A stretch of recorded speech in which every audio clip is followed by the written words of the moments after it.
Now we have Nagalakshmi, Ravindra, and Digant presenting comprehensive E2E automation solution for testing packaged products from Capgemini.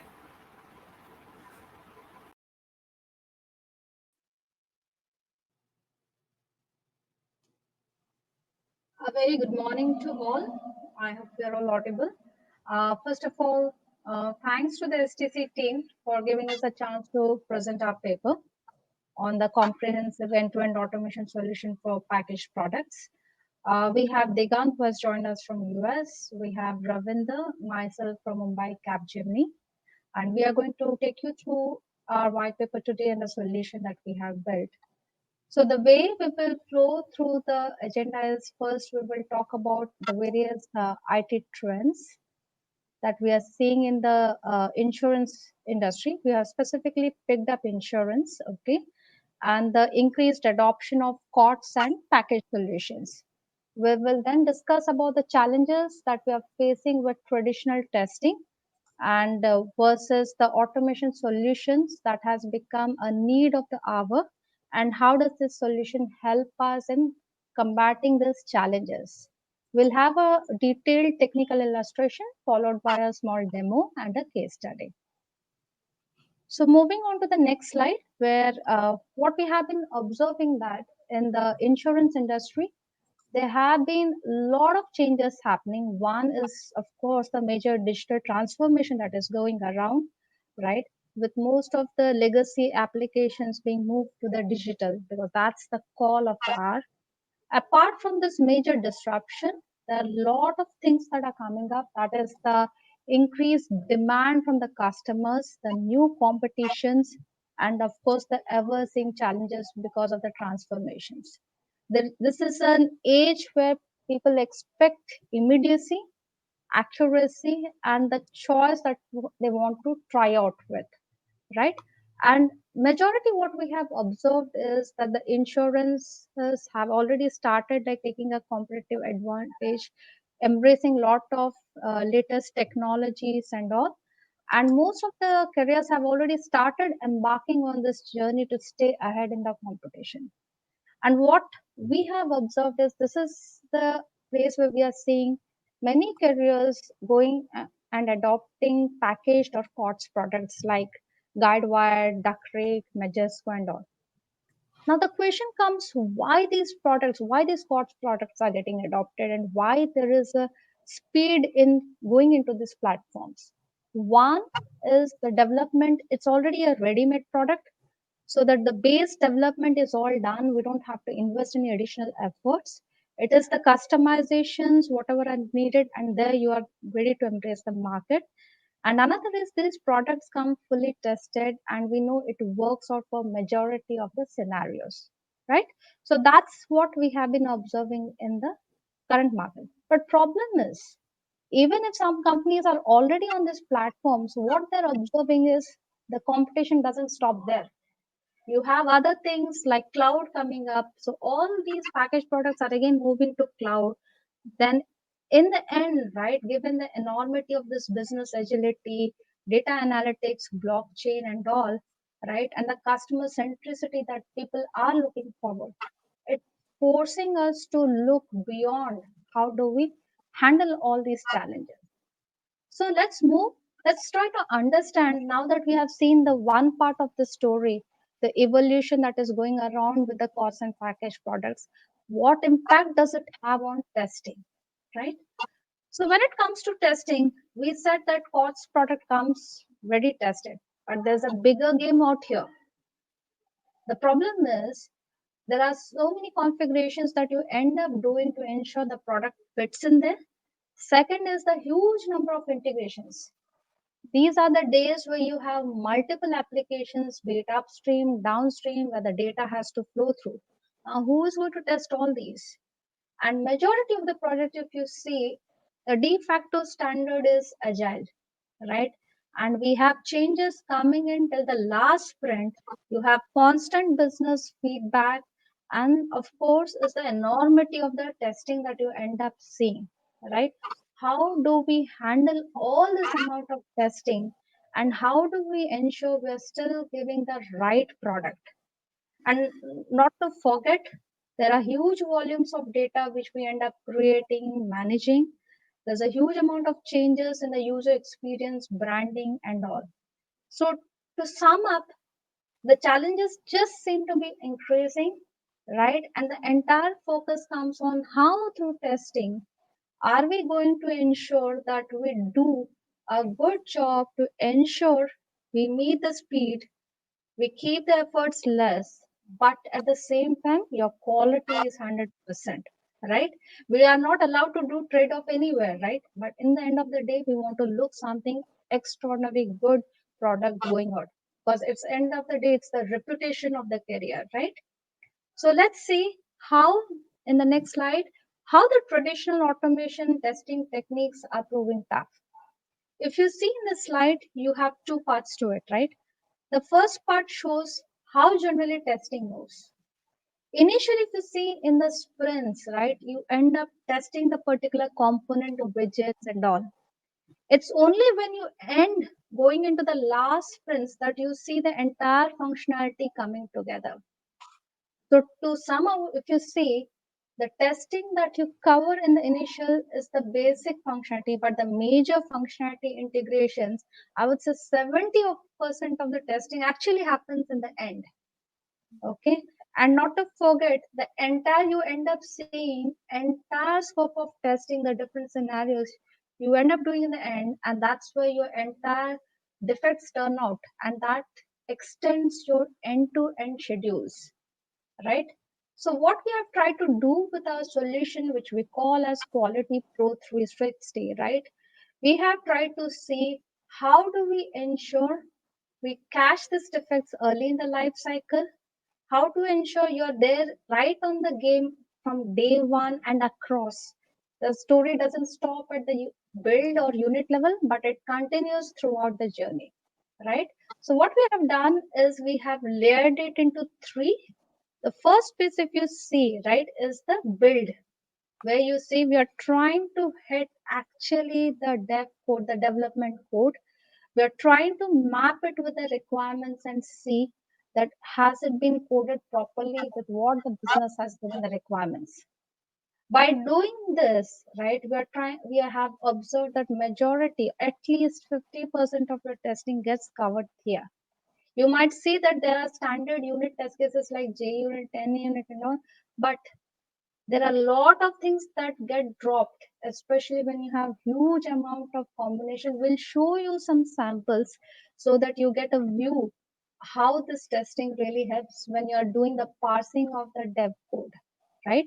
The second piece, if you see the middle layer, the one in the red, is actually testing the APIs, right? And this is where we actually ensure that all the integrations are working properly. What happens initially is that when you're doing any testing on the UI side, right, it several times happens that some of the services are down. Then why don't you go straight away hit on those services? And that's exactly what we are trying to achieve here. And finally, what we're saying is it doesn't mean that story stops there. UI definitely has a role to play. After all, these are the portals, these are the products which the user will use. There will be definitely some amount of testing needed. We do cover, but the beauty of this is that you are trying to get a better quality product. You are trying to avoid those surprises and you're trying to give a quality product that is going live. So that's the story, that's the solution that we have built. Let's go and have a look at the technical blueprint. What exactly is this composed of, right? So if you see from the bottom layer, let's take a bottom up approach of the solution. The bottom, if you see, what we are trying to say is we are trying to move away from the UI automation to non-UI, right? It is a common phenomenon that often the applications undergo UI changes, and you do see maintaining the automation scripts, which at times you feel is taking more time than the development changes that have happened, right? So that's the journey that we are trying to cut short. We are trying to move to the non-UI. You're trying to beat the heart of the entire product. You're trying to check the code.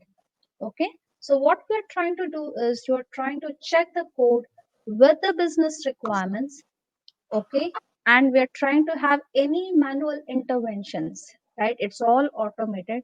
And at the same time, if there are any ambiguities in the requirements, you can catch there and there, right? The second piece is the, of course, the services. You might not have the services at the start, but we are trying to bring in the Docker and stuffs so that initially when the services are not available, you have the option to try out these APIs. And once they're up, definitely you can replace it with the true services.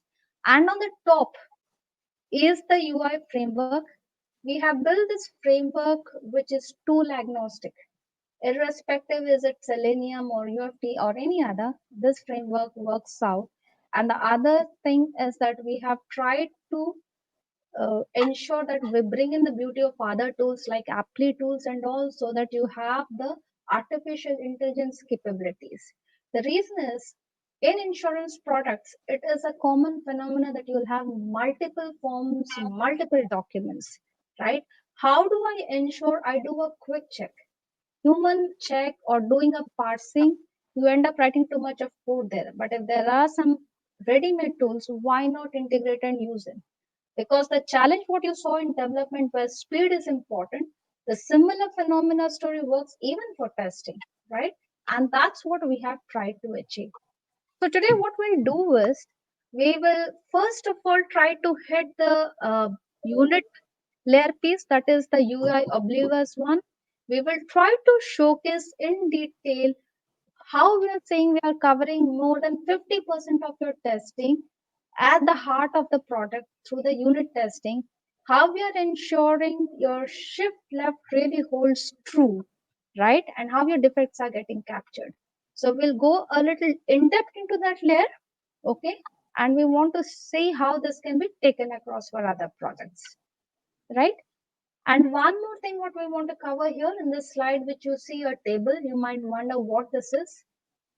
Important thing is that testing coverage, right, which we have tried to achieve, we have split across the three layers, which is build, which is the unit, and the integration and business layer.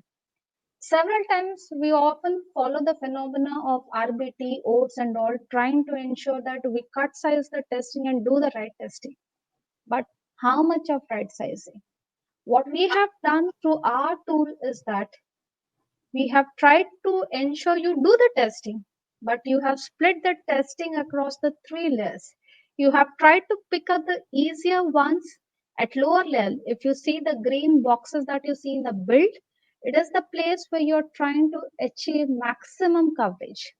And the next piece is the integration. Wherever there are like any calls or anything or any transactions, just like policy transactions, Newland and all, everything you cut through your integrations. And the remaining piece, you keep it for the UI, which is your business layer. So in the end, what you're trying to do is have the entire coverage captured, but through split testing across these layers, right? And that's how you are not like doing any trade-off with the testing, but you are trying to ensure you abide by different techniques to capture this. All right, so let's see in detail the unit piece. Yeah, Digan. Sure. Thanks, Naga. So what we'll do is I'll walk through the Quality Pro 360 build layer of our solution. So as Naga mentioned, this layer primarily is leveraged when we are in the requirements and the build phase. So the intention, the primary objective of this particular tool is to validate the code in an automated fashion against the requirements. So we get certain benefits of doing that. The first and foremost benefit is that it takes away the dependency on the UI layer to do the testing. So it's kind of UI agnostic, and therefore if it's UI agnostic, it's naturally more efficient and low maintenance, and it provides us a near exhaustive coverage of all the different data combinations, and it helps us provide early and continuous feedback because, as I said, it's primarily leveraged during the requirements and the build phase. So these are the primary objectives of the Quality Pro 360 build solution. and the outcomes are it's 50% less maintenance. It helps us in finding needle in haystack scenarios, and it helps us provide 100% regression coverage in the week one itself. So here are some of the areas in an insurance system where the Quality Pro 360 build is primarily used. It helps us in validating the rates. It helps us in validating the formulas that are used to calculate those rates. Helps us in validating the forms and the underwriting rules. And what we'll do is we'll go through first, we'll go through the detailed solution, the stepwise process to execute this tool, and then I'll provide a demo. During the demo, we will go through how to use this tool to validate rates, forms, and underwriting rules. So the execution comprises of 7 steps. In the first step, we primarily, because as I said, this tool primarily compares code with the requirements. So in the first step, we have to we'll take an example of the Creek policy administration system, which is a package solution. The code of Duck Creek is primarily written in XML format, and it is termed as the manuscript XML. So in the first step, what we do is we work with the development team and we map all the individual manuscript XML files with the respective requirements. And then once the mapping is done, we download the manuscript XMLs to the quality engineer's machine. Now this manuscript XMLs, the Duck Creek server could be hosted on premise, it could be hosted over the cloud, but our tool, that doesn't matter for our tool. We can, as long as we are able to successfully download the manuscript XMLs, which we are, the tool should still be able to function as expected. So once the manuscript XMLs are downloaded, then there is a Python based data extraction tool. What it does is it parses the manuscript XMLs and extracts the data from that manuscript XML into an Excel file. And then in the fourth step, we define is more like setting up the configuration to help the comparison tool map the different columns that have been downloaded from the manuscript XML with the different columns in the requirement file. So once that the configuration is established, there is another Python utility that then quickly compares the data that has been downloaded from the that has been extracted from the manuscript XML, and it compares it against the requirements. And if there are differences between what has been downloaded from the manuscript XML against the requirements, then the tool flags those differences. So then the quality engineer would have to analyze those differences and determine whether the coding is different from what the requirements are, or if there is some another reason behind that difference. So that's the workflow for the Quality Pro 360 build solution. Here's a detailed illustration of how we can do rate validation using this tool. So as you can see in the first step, we have the requirements. These are the standard PL 101 requirements for the Creek. They are usually provided in an Excel table format. So in these requirements, we can see that there are different limits, deductibles, and the rating factors mentioned. So that's our requirements, which is our gold standard. And then in the second step, we have the manuscript XML, which is the Duck Creek code that takes care of these requirements. Now, the Python-based extraction tool parses this manuscript XML and extracts the data here in this tabular format. And then in the fourth step, we update the configuration to map the different columns in the Excel table that has been generated from the manuscript with the different columns in the requirement file. Once the configuration is established, a Python-based comparison tool then compares the data from the manuscript XML against the requirements, and then it generates the results. The results primarily say what all line items between the two have successfully matched. and what all line items are differing. So the ones that are differing would need further analysis because they could be defects. So here's an example of how the Quality Pro build solution helps us achieve significant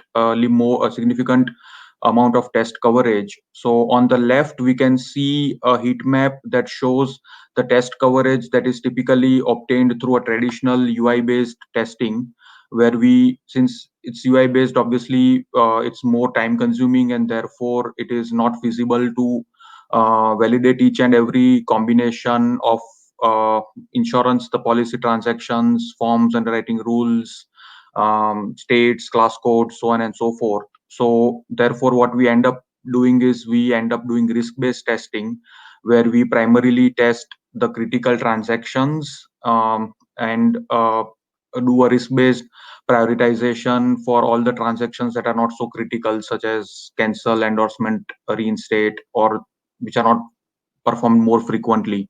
So as a result, in this heat map, we can see on the left that there are many areas that are either in amber or in red, because we are not able to achieve more test coverage in those areas. Versus now with the Quality Pro build solution, we can see the heat map is mostly in green, and that is because we are now able to expand our test coverage by doing 100% testing of all the different combinations of transactions, forms, underwriting rules, so on and so forth. So basically, the Quality Pro build helps us drive test coverage from amber and yellow to all green. I'll do a quick demo of the solution. What I'll do is we'll go with the forms. So forms are basically the policy documents that get attached to any policy. Those policy documents are typically declarations and then binders, and then they also specify what all coverages, limits, deductibles, etc. have been selected on the policy. So those are the forms. Now we'll first take a look at the detail code. So this is the detail the Creek manuscript XML. So it's the code, uh, the Duck Creek code that specifies all the different forms, and then so these are the list of different forms. And along with that, it also specifies what all states are these forms applicable for, and what all effective and expiration dates these forms are applicable for. So this is the Creek manuscript XML. Now what we'll do is we have our parser. Uh, so this is our manuscript parser. What it would do is it will take this manuscript XML that we just saw as an input, and it will generate an output in a tabular format. So let's parse this manuscript XML. So T for table. It says if we want to parse multiple files, I'll say no for now. So it's asking for the file, the path of the manuscript XML file that I want to parse.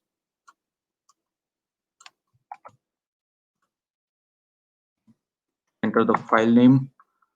Now it has parsed the XML, and it is asking what structure, what particular XML structure in this XML do you want to parse. So I'll just parse the one with carrier forms effective date. If you see this, this is the structure in that XML. So this is the structure, forms effective dates that it has determined. This is 0. Parsing is complete. It is asking if I want to extract another file. I'll say no for now.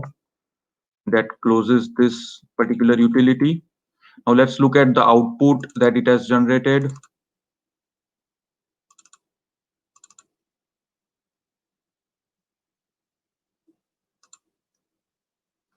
So this is the output it has generated. As you can see, it has parsed this XML, all this list of forms. They are now listed here.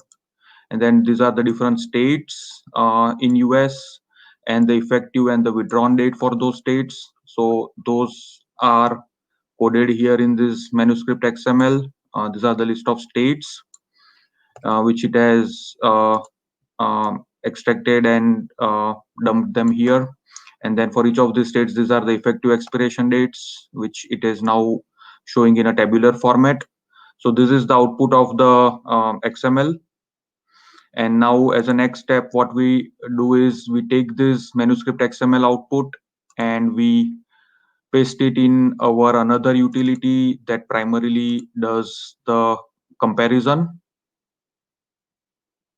So this is the utility that does the comparison. What we do is we paste the content of the manuscript here, and then we have the requirements over here, and then the utility as of we specify the configuration where we say which is the first row from where the requirements begin and the first row from where the manuscript data begins. That configuration is done here, and then this utility also helps us quickly do a ambiguity check on the requirements.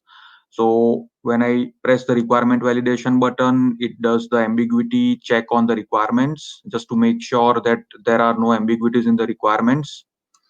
So it has completed the ambiguity review of the requirements and it has found these two errors in the requirements. So to take an example, we have a form number ending with 0819. It says that the form is uh, applicable for these two states, Arkansas and Alaska, but it is incorrectly marked for the state of Alaska. So if you take a look at what that means, this is the form 0819 that it has found the ambiguity. As you can see in the requirements, it says it's applicable for AR and AK.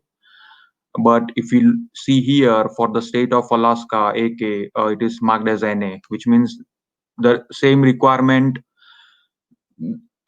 is ambiguous, because at one place in the requirement it says it's applicable for these two states, but at the other place in the requirements it says it's not applicable for one of those two states. So those are the kind of ambiguities it finds from the requirements. So after the ambiguity review is done, after the requirements are fixed, what we then do is we proceed and compare our manuscript data that we dumped here, and then it compares it against the requirements. And after that comparison is done, this is how the comparison log looks like. So basically it says if it found any mismatch in the effective date or in the withdrawn date, or if the list of forms in the manuscript XML is missing in the requirements, or vice versa. So those are the kind of differences that it typically identifies. So that is something that can be done on the form. Similarly, we'll take a quick look at the rating example. So here, in case of rating, And and we have done this exercise for one of our important PNC carrier very successfully. Just imagine the amount of combinations we would have ended up testing had we gone through UI or APIs, and it gets getting done very fast at the unit level.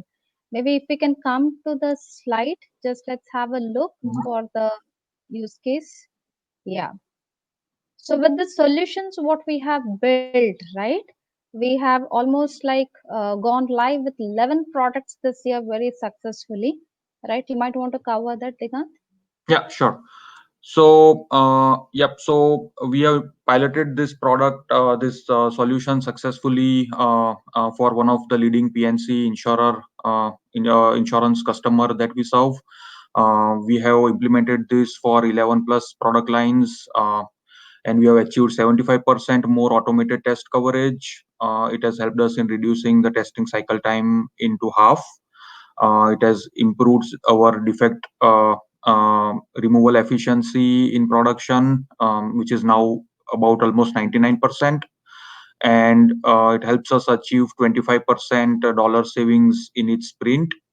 And so far, it has helped us identify 300 plus needle in haystack scenario defects, which otherwise would have not been identified through the traditional approach.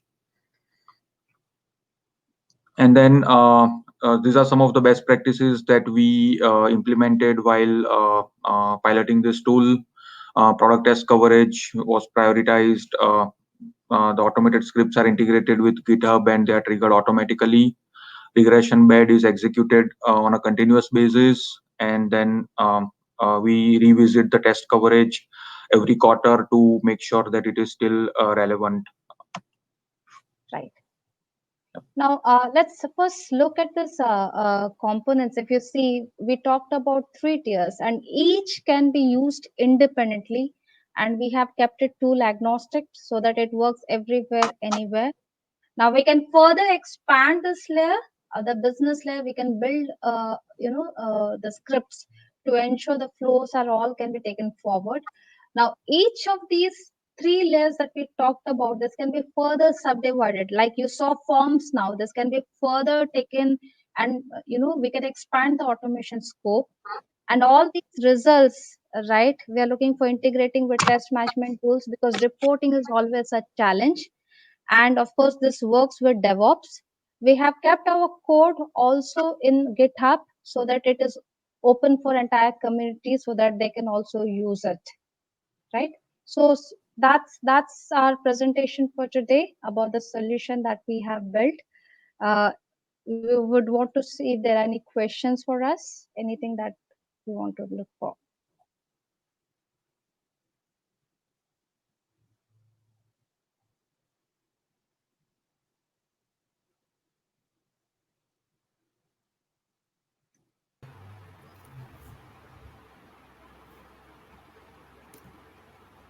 Hello. Yeah, Digant. Yeah, no, I was just checking if there are any questions. Can hear some background We noise. don't have any questions at the moment. All right. So if there are any, Swati, please feel free to forward it to us. We'll be Definitely. more than happy to share them. And as we Yes, said, definitely. We'll the share code it is with you. available in GitHub, so everyone can see and use it. Thank you so much, everyone, Sure. for helping us present in this. Thank Thank you. you. Thank you for joining. Thank you. Thank you.